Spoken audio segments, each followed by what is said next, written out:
It is kind of an emotional outburst from a sincere Indian, what we feel heartful that such Indians are very rare and very few in our country right now.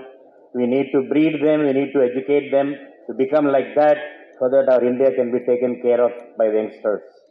Now we are all waiting for the chief guest here to come and address us.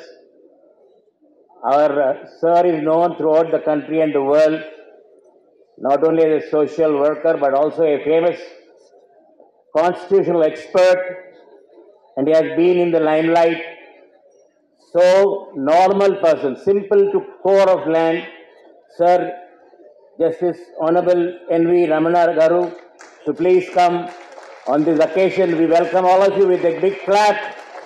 All of you, sir, దయచేసి కరకరాల ధ్వనుల మధ్య మన ముఖ్య అతిథి గారిని ఆహ్వానించవలసిందిగా వచ్చి మనందరినీ ఉద్దేశించి సందేశం ఇవ్వాల్సిందిగా కోరుతున్నాను sir. Thank you very much.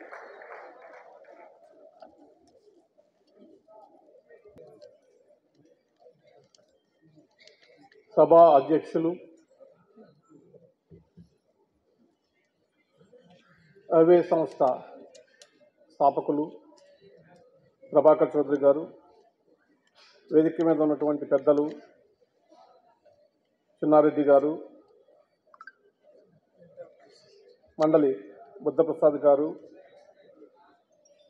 శ్రీమతి ప్రీతి హరిత గారు,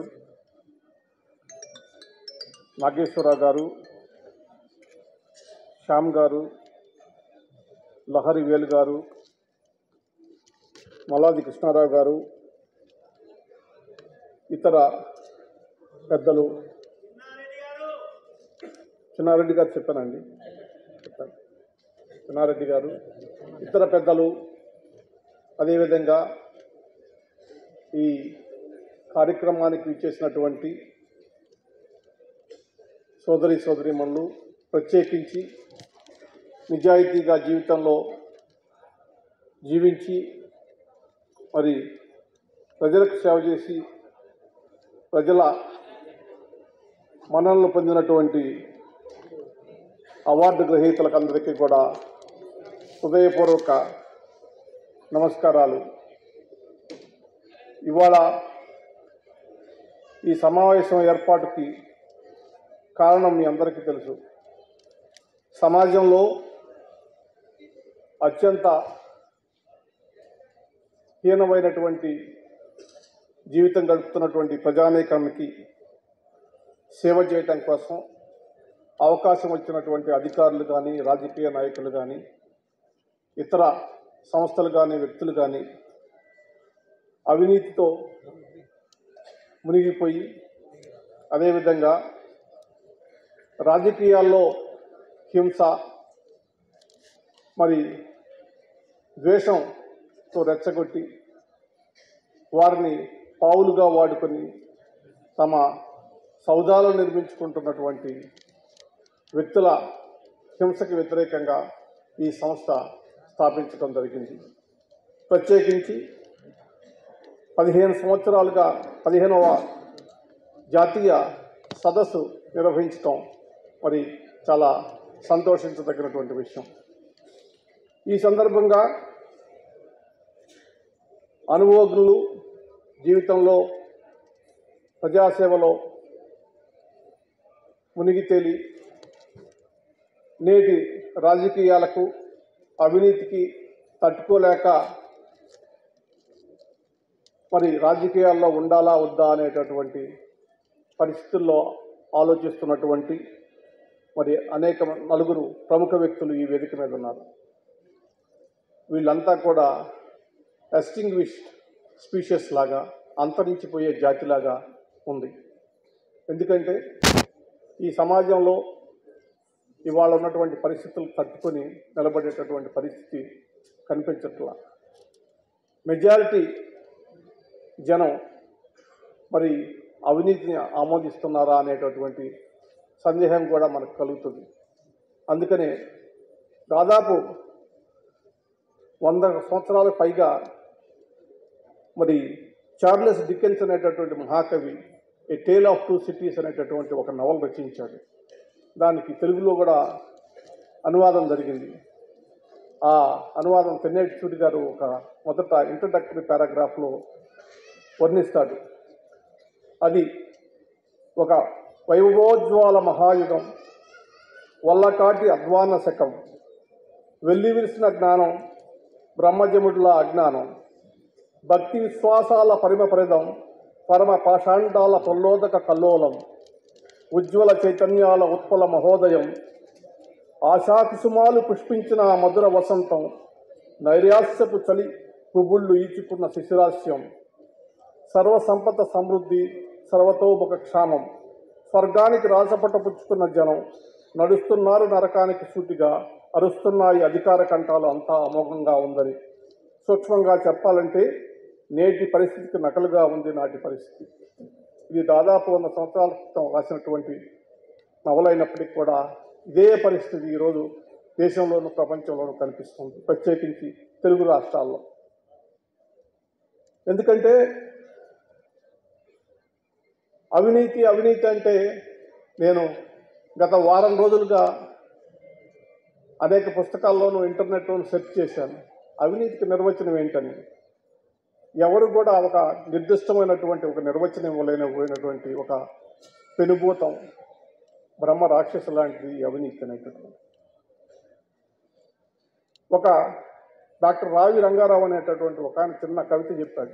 ఏంటంటే ఈ అవినీతిని వ్యతిరేకంగా పోరాటం చేయాలంటే పాము పబ్లిక్గా తిరుగుతుంటే కర్రతో రాబోయాను, మధ్యలో పెద్ద మనుషులు అడ్డుపడి గడ్డపలుపు తెస్తా ఉన్నారు, ఇంతలో అది తప్పించుకు వెళ్ళిపోయింది. సమాజంలో అవినీతి మీద పోరాడేటటువంటి వ్యక్తుల్ని అడ్డుకునేటటువంటి శక్తుల గురించి తెలిసినటువంటి కవిత ఇది. మరి అటువంటి పరిస్థితుల్లో ఇవాళ ఈ దేశంలో నీతిమంతులుగా బతకాలి, నీతివంతులుగా ఉండాలని చెప్పటం ఒక సాహసం లాంటిది.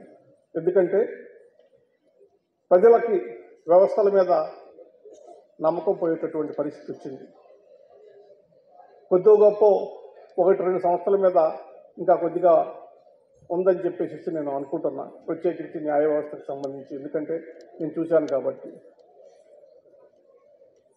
ఒక అధికారి కానీ ఒక వ్యక్తి కానీ సమాజంలో అవినీతి మీద పోరాటం చేయాలంటే ఎన్ని ఇబ్బందులు పడాలనేటటువంటి విషయం నాకు వ్యక్తిగతంగా కూడా అనుభవం ఉంది. ప్రత్యేకించి తెలుగు ప్రజలకి, రాష్ట్రంలో ఉన్నటువంటి ఉభయ రాష్ట్ర ప్రజలకి, దేశంలో ఉన్నటువంటి ఇతర వ్యక్తులకి కూడా తెలుసు. నేను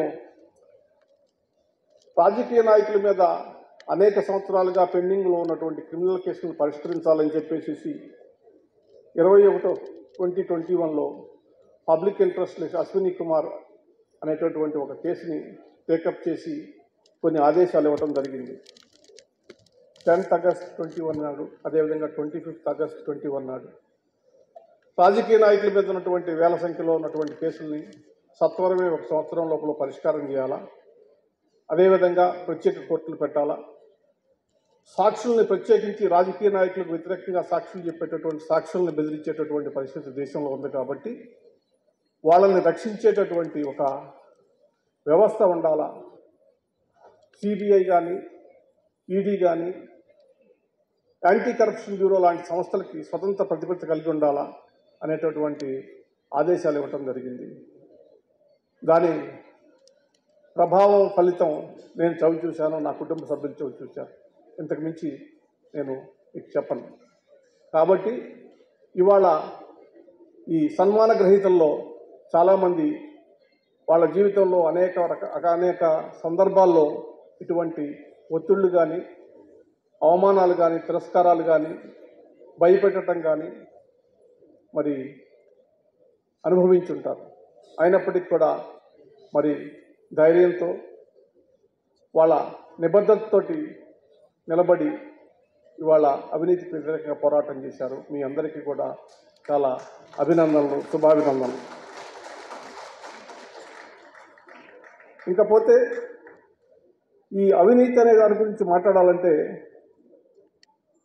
చాలా సుదీర్ఘంగా ప్రాచీన సంస్కృతిలో కూడా మరి ఈ అవినీతి ఉందనేటటువంటిది మనకి తెలుస్తుంది. అవినీతి అనేటటువంటి కొత్త విషయం కూడా కాదు. ఫ్రాన్స్ దేశంలో కానీ, రోమన్ సామ్రాజ్యంలో కానీ, ఈజిప్ట్లో కానీ, బాబిలోనియన్ కానీ, ఇతర నాగరికతల్లో కూడా మనం అవినీతికి సంబంధించినటువంటి విషయాల్ని చరిత్రలో చదువుకున్నాం, చూసాం. తెలుగు సాహిత్యంలో గురజాడ అప్పారావు గారు, కందుకూరి వీరేశలింగం గారు సంఘ సంస్కరణ కోసం పోరాడినప్పుడు న్యాయ వ్యవస్థలో ఉన్నటువంటి, ఆ రోజు న్యాయ వ్యవస్థలోనూ పోలీసు వ్యవస్థలో ఉన్నటువంటి అవినీతిని నిర్మోహమాటంగా బయటపెట్టారు. దాని మూలంగా కొంతమంది ఉద్యోగాలు కూడా కోల్పోయారు. మనల్ని పాలించినటువంటి బ్రిటిష్ వాళ్ళు ఈ దేశంలో ఉన్నటువంటి ప్రజల్ని చీల్చటమే కాదు, పీల్చి పిట్టు చేయటమే కాదు, అవినీతిని ఒక జాడ్యంలా మనకి అంటించిపోయారు. అది రాను రాను స్వతంత్రం వచ్చిన తర్వాత తగ్గాల్సింది పోయి చాలా పెద్ద సంఖ్యలో పెరిగిపోయింది. దాని నుంచి స్వతంత్ర ఉద్యమంలో పాల్గొని ఆ రోజు మరి నిజాయితీతో పనిచేసినటువంటి వ్యక్తులంతా కూడా, మేధావి వర్గం అంతా కూడా స్వతంత్రం వచ్చిన తర్వాత కనుమరుగయ్యేటటువంటి పరిస్థితి వచ్చింది. మనం చూసాం, ఒకప్పుడు మొదట లోక్సభ ఏర్పడినప్పుడు, మొదట శాసనసభ ఏర్పడినప్పుడు ఎంతమంది మేధావులు, ఎంతమంది న్యాయవాదులు కానీ, డాక్టర్లు కానీ, సంఘంలో సేవ చేసినటువంటి వ్యక్తులు రాజకీయాల్లో ఉండి నిలబడి చట్టాలు చేశారు, ప్రజల కోసం పనిచేశారు. క్రమక్రమాన మరి వ్యాపారస్తులు రాజకీయ నాయకుల చుట్టూతో చేరారు. అదేవిధంగా సమాజంలోని అసాంఘిక శక్తులు, రౌడీలు, మరి గూండాలంతా కూడా రాజకీయ నాయకులను ఆశ్రయించారు. క్రమక్రమేది ఆ పరిణామం ఎలా చెందిందంటే, ఇవాళ ఆ గూండాలు, ఆ పారిశ్రామికవేత్తలే ఇవాళ శాసనసభల్ని, లోక్సభల్ని, రాజ్యసభల్ని కూడా ఆక్రమించుకొని మరి నిజాయితీ పరులకి, మేధావులకి ఏమాత్రం స్థానం లేకుండా చేశారు. దీనికి నేను వారిని నిందించను. దీనికి నేను నిందించాల్సిందల్లా కూడా ఈ మేధావి వర్గం మరి ఏనాడైతే తమ స్వార్థం కోసం, వృత్తి కోసం డబ్బు సంపాదించుకోవటం కోసం వీళ్ళు మరిగారో, దాంతో ఆ స్థానాన్ని ఇవాళ రాజకీయ నాయక రూపంలో ఉన్నటువంటి పారిశ్రామికవేత్తలు, అసాంఘిక శక్తులు ఆక్రమించుకున్నారు. ఇవాళ దేశానికి కావాల్సింది నిజాయితీతో కూడినటువంటి మేధావులు, నిజాయితీతో కూడినటువంటి యువతరం, నిజాయితీతోటి పనిచేయాలంటే చిత్తశుద్ధి ఉన్నటువంటి సంఘ సేవకులు రావాల్సినటువంటి అవసరం ఉంది. అది లేనప్పుడు ఇవాళ మనం ఎంత చెప్పుకున్నా కూడా, ఎంత అవినీతి నిర్మూలించాలన్నా, ఇంకే కార్యక్రమాలు చేయాలన్నా కూడా న్యాయం జరగదనేటటువంటి విషయం మీకు తెలుసు. ఈ సందర్భంగా కొన్ని విషయాలు మీకు చెప్తాను. ఈ అవినీతి గురించి రాచకొండ విశ్వనాథ శాస్త్రి గారు ఒక విషయం చెప్పారు, డబ్బుకున్నటువంటి ఇంపార్టెంట్ గురించి. నేను ఎందుకంటే ఈ రాచకొండ విశ్వనాథ శాస్త్రి గారు అనేటటువంటి విప్లవ రచయితని ఎక్కువ కోట్ చేస్తూ ఉంటాను. ఎందుకంటే చాలా నిర్మోహమాటంగా, నిజాయితీగా ఉన్న విషయాన్ని చాలా సులువుగా ప్రజలకు అర్థమయ్యేటటువంటి భాషలో చెప్తాడు. కాకపోతే ఇది శ్రీకాకుళం మాండలికంలో ఉంటుంది, కానీ మీ అందరికీ అర్థమవుతుంది. అది చదివి వినిపిస్తాను. ఒక ఇద్దరు వ్యక్తుల మధ్య సంభాషణ. వీళ్ళిద్దరూ కూడా ఆనాడు 1961 ప్రాంతంలో దొంగసారా వ్యాపారం చేసి నష్టపోయో, లేకపోతే దొంగసారా వ్యాపారం చేసి కోర్టుల చుట్టూతో, పోలీసుల చుట్టూతో తిరుగుతున్నటువంటి వ్యక్తుల మధ్య సంభాషణ అన్నమాట. నువ్వు బాగుపడాలంటే శిశువుని గురువుకి బోధ చేస్తున్నా, వినుకో. నువ్వే కాదు, లోకంలో ఎవరు ఈ రోజుల్లో బాగుపడాలన్నా డబ్బు ఉండాలా, మాయ ఉండాలా, దబాయింపు సెక్షన్ ఉండాలా. బోధపడిందా? డబ్బులో దేవుడు ఉన్నాడు, అందులో లేనితేంది కనుక. అవును గురు, డబ్బులో అన్నీ ఉన్నాయి. కాపోడు, మాలోడు, వేపనోడు, రాజోడు, కాముటోడు. డబ్బుంటే అంతమంది దేవుళ్ళే. లచ్చి తల్లికి జాతి బద్దం లేదు, రైటేనా? రైట్. ఆ లచ్చి తల్లి ఎందులో ఉంది? ఎందులో బట్టి అందులో ఉంది. ఆ అమ్మ ఎందులో లేదు? న్యాయంలో లేదు, అన్యాయంలో ఉంది. నువ్వు న్యాయంగా బతికావు, బతికితే నీకేటొచ్చింది? చేతికి చెప్పొచ్చింది. అందుచేత ఏటన్నా మాట, సారాలో నీళ్లు పోయాలా, నల్ల మందులో మన్ను కలపాలా, బ్రాకెట్లకు అంగతీరు చెప్పాలా, బియ్యంలో రాళ్ళు కలపాలా, ఎంఏలు లంచాల కొట్టాలా, అప్పుడే డబ్బు. బాగా చెప్పావు. నేను చెప్పాను కాదు కదరా, మొన్న పార్కులో బెదవాడోడో దేవుడో కానీ పెద్ద స్పీచ్ ఇచ్చి అందలంగా అని చెప్పాడు. బాగా చెప్పాడు. ఈ మాయ పనులు, దొంగ పనులు చేయడానికి అడ్డొచ్చేది ఎవరు అని అడిగాడు. అడ్డొచ్చేది గవర్నమెంట్ అని చెప్పాడు. మరైతే చేసే వాళ్ళంతా మాయ పనులు ఎలా చేస్తున్నారు? అసలు ఈ గవర్నమెంట్ అంటే ఏంటి అని అడిగాడు. గవర్నమెంట్ అంటే ఏంటి చెప్పు, ఏటా అని ఆలోచించాడు గురుడు. ఏటి చెప్తానండి, గవర్నమెంట్ అంటే ఓట్లు కాదు. మరైతే ఏంటి? నోట్లు. అవునరా, బాగా చెప్పావు. గవర్నమెంట్ డబ్బే కదా, డబ్బే మనకు పై కనిపించేటప్పుడు తెల్లాళ్ళు లేగిస్తే మనకు కల్పించేది ఎవడు? పోలీసోడి టోపీ. ఫస్ట్ క్లాస్కు పనికొస్తావు, నిజం కనిపెట్టావు. గవర్నమెంట్ అంటే మనకి పోలీసోడు, మన పల్లెటూరు వాళ్ళకి మున్సిపల్ కర్ణాలు, పైకి వెళ్తే తహసీల్దార్లు, కలెక్టర్లు, ఇంకా పైకి వెళ్తే గవర్నమెంట్ అని చూస్తే ఎమ్మెల్యే మెంబరు, ఆడిపైన మినిస్టరు. అసలు సంగతి అది. వీళ్ళందరూ గవర్నమెంటే. అంచేత వాళ్ళు అడ్డు మనకి లేకుండా ఉండాలంటే వాళ్ళని మనమే ఉబ్బెట్టి నిలబెట్టాలా, లేకపోతే వాళ్ళని కొనాలా. అంటే డబ్బున్న పెద్ద పెద్ద మాయగోళ్ళు అసలు గవర్నమెంట్. వాళ్ళు వీళ్ళని కొనుక్కుని నిలబెట్టుకున్నారు. అందుకేరా డబ్బు ఉండాలా, మాయ ఉండాలా, దబాయింపు సెక్షన్ ఉండాలా, ఈ విధంగా రాజనీతి బోధించాడు. మరి ఈ కథలో దాదాపు 1961లో ఆయన చెప్పినటువంటి విషయం ఇవాళకి కూడా అదే పరిస్థితి కొనసాగుతుంది. ఇవాళ పారిశ్రామికవేత్తలు లేక అక్రమ వ్యాపారాలు చేసేటటువంటి వాళ్ళు రాజకీయ నాయకులను నిలబెట్టో, రాజకీయ నాయకులుగా మారో, రాజకీయ పార్టీలకి డబ్బు ఇచ్చో ఇవాళ వ్యవస్థలను కొనుగోలు చేసేటటువంటి పరిస్థితిని మనం చూస్తున్నాం. మరి దీంట్లో ప్రజల పాత్ర లేదంటారా అంటే ఉంది. మనకి మల్లాది కృష్ణారావు గారు చాలా ఆవేదనాపూరితంగా చెప్పారు. మరి ఇవాళ మనమంతా డబ్బులు తీసుకొని ఎలక్షన్లో ఓట్లు వేస్తున్నాం కాబట్టి మనకు కూడా బాధ్యులం, మనం కూడా ఆ పాపంలో పాల్గొంటున్నామని చెప్పేసి చెప్తున్నా. కాబట్టి మనం అందరూ కూడా ప్రజా చైతన్యం అనేటటువంటి ఒక విషయం అయితే, ప్రజలను చైతన్యవంతం చేయాలనేటటువంటి ఒక ఉద్దేశం కనుక మనకు ఉంటే మనం కొంతవరకు విజయవంతం అవుతాం. దానికి ఇవాళ ప్రజలను చైతన్యవంతం చేయడానికి ఏ రాజకీయ పార్టీ కూడా ఈ విషయంలో ముందుండదు. ఎందుకంటే ఇది వాళ్ళ వ్యాపారానికి పెద్ద అడ్డొచ్చేటటువంటి విషయం కాబట్టి దీన్ని ఎవరు కూడా మరి సపోర్ట్ చేస్తారని చెప్పి నేను అనుకుంటున్నాను. అందుకనే స్వచ్ఛంద సంస్థలో మరి దేశం ఏమైపోతుందని బాధపడేటటువంటి కొంతమంది నిజాయితీ పరులైనటువంటి వ్యక్తులు, ప్రభాకర్ చౌదరి లాంటి వాళ్ళు, మండలి బుద్ధప్రసాద్ గారు లాంటి, చెన్నారెడ్డి గారు లాంటి వాళ్ళు, మల్లాది కృష్ణారావు లాంటి వాళ్ళు మరి సమావేశాలు లేకపోతే ఇది చేసి ఇవాళ రోడ్డు మీదకి వచ్చి నిలబడాల్సినటువంటి పరిస్థితి వచ్చింది. నిజం మాట్లాడితే ఇవాళ కేరళంలో లేకపోతే ఎదుర్కొంటాను ఎక్కువైపోయింది. మీకు ఒక విషయం చెప్తాను. ఇవాళ తెలుగు రాష్ట్రాల్లో దురదృష్టవశాత్తు ప్రత్యేకించి ఆంధ్రప్రదేశ్లో చెప్పాలంటే తెలుగు భాష మీద జరిగినంత దాడి, తెలుగు సంస్కృతి మీద జరిగినటువంటి దాడి ఎప్పుడూ జరగలేదు. అదేదో నిలబెట్టాలనేటటువంటి ఉద్దేశంతో, సదుద్దేశంతో మేము గత నెలలో విజయవాడలో తెలుగు రచయితల మహాసభ జరిగితే మరి తెలుగు భాషకి ప్రాధాన్యత లేకుండా చేసినటువంటి కొన్ని ప్రభుత్వ చర్యలను తీసేయాలని చెప్పి తెలుగు భాషకి, తెలుగు సంస్కృతికి గౌరవం కల్పించాలని కోరితే మళ్ళా రెండో రోజే మరి మా మీద, బుద్ధప్రసాద్ గారి మీద అటాక్ మొదలుపెట్టారు. ఆయన 50 సంవత్సరాల నాడు ఎప్పుడో తెలుగు మీడియంలో చదువుకున్నాడండి, ఇవాళ పిల్లలకి తెలుగు మీడియంలో చదువుకుంటే ఉద్యోగాలు వస్తాయని చెప్పి.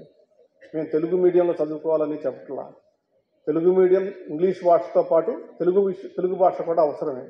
తెలుగు సంస్కృతి, తెలుగు భాష లేకపోతే మన జీవన విధానమే లేదు, మన రూట్స్ లేవు.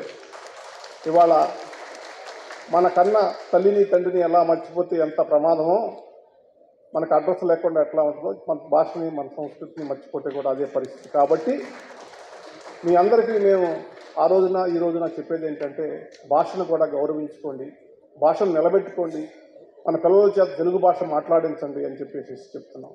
తెలుగు భాషను గౌరవించమని చెప్తున్నాను తప్ప మరి ఇది ఎవరికోనో వ్యతిరేకమని కాదు, పేదలకు వ్యతిరేకమైనటువంటినో లేకపోతే ఇంకొకరికి వ్యతిరేకమైనటువంటి కార్యక్రమం కాదు. ఇట్లా సమాజంలో ఏ మంచి పని చేద్దామన్నా కూడా వ్యతిరేకించేటటువంటి వాళ్ళు, రాళ్ళేసేటటువంటి వాళ్ళు ఉంటారనేటటువంటి విషయం మనకు తెలుసు కాబట్టి దానికన్నిటికీ కూడా సిద్ధపడే ఇవాళ కార్యక్రమాలు చేస్తామని కూడా చెప్తున్నాం. ఇవాళ ఇంకొక విషయం, ప్రజా జీవితంలో ప్రమాణాలు పడిపోతున్నాయి.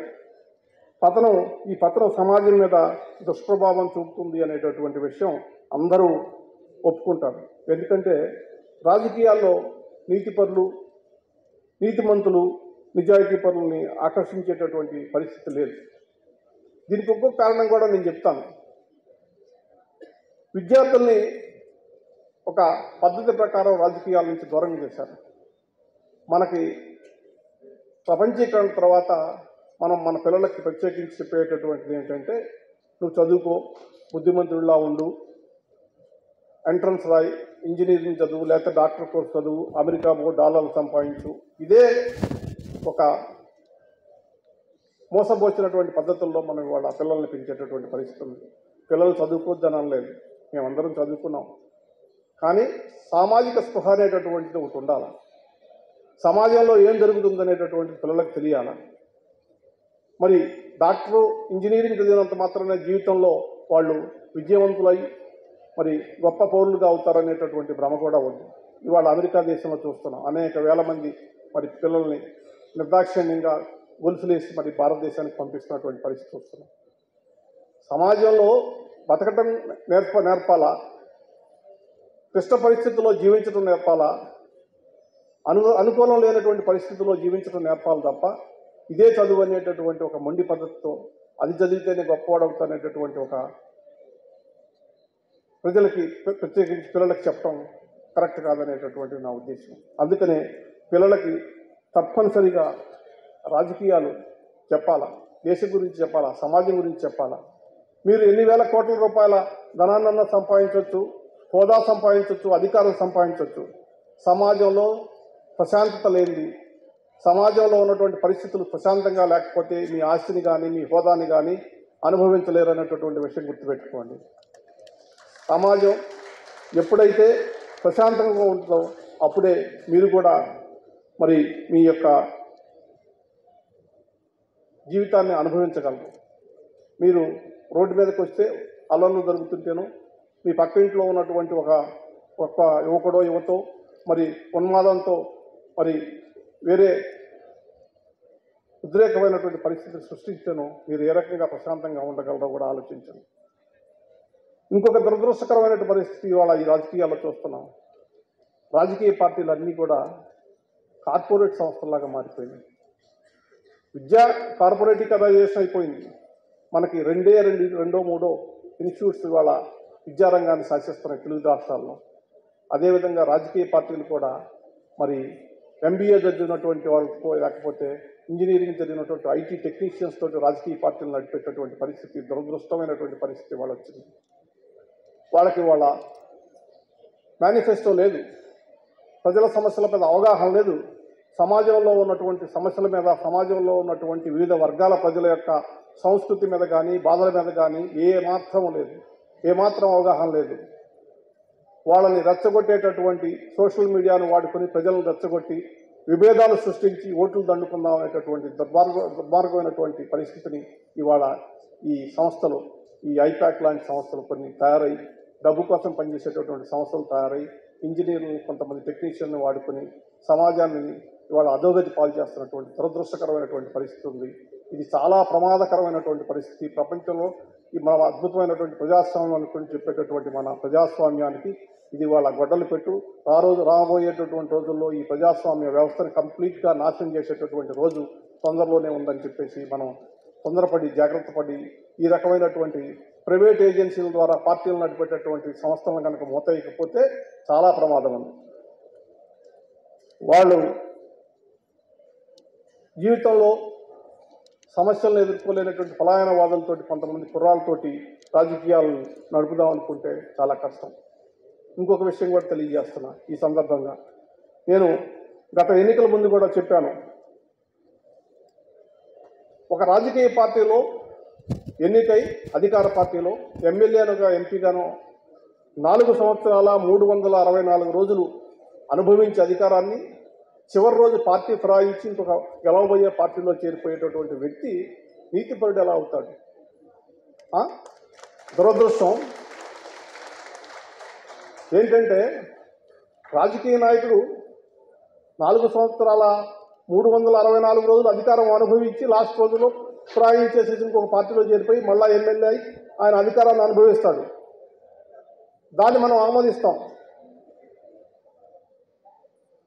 ఒక బ్యూరోక్రాటు 5 సంవత్సరాల పాటు ఒక అవినీతిపరమైనటువంటి ప్రభుత్వంలో అంటగాగి మంత్రులకి ముఖ్యమంత్రులకి ఎలా అవినీతి చేయాలో నేర్పి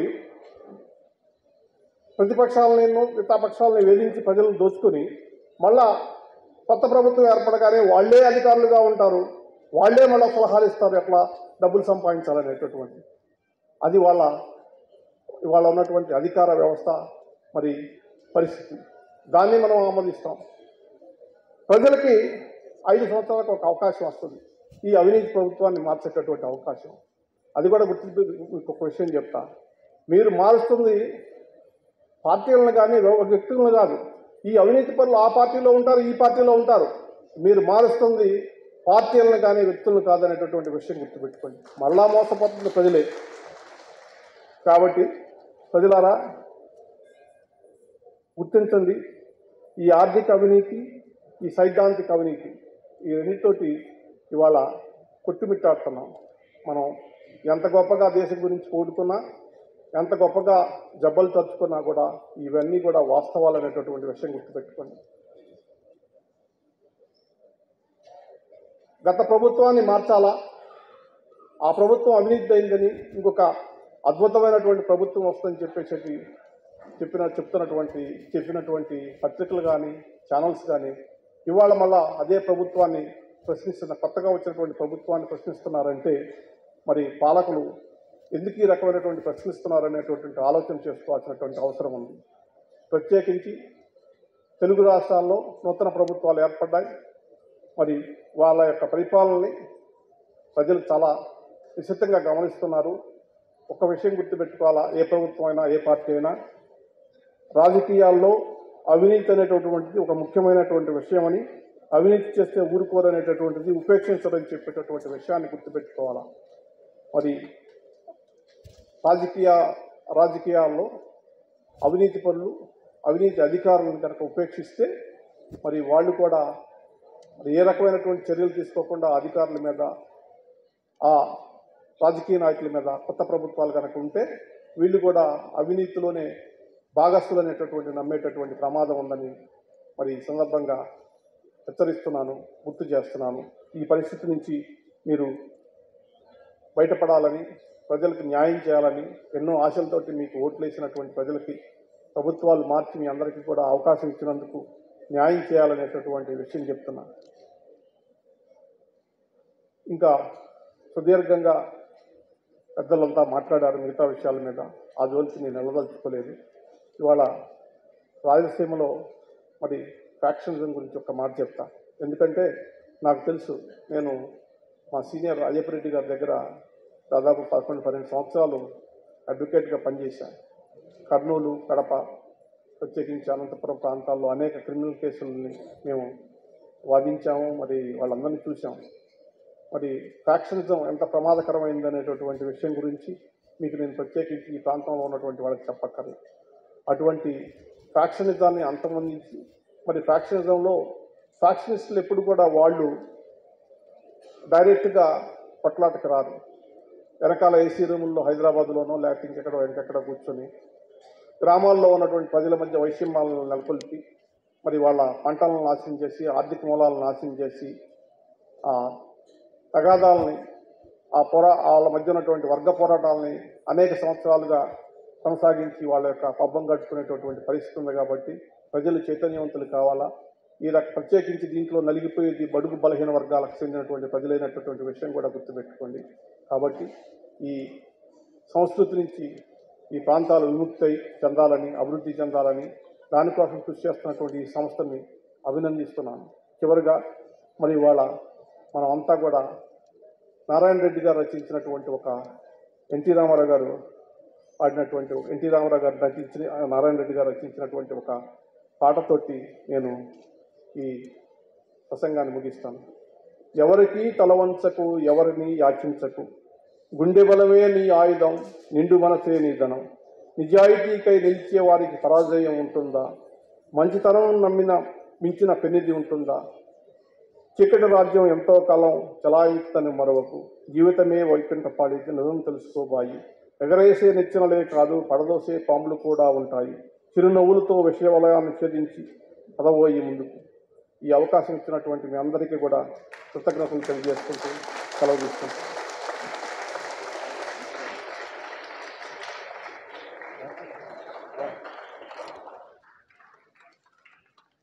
Thank you very much, sir.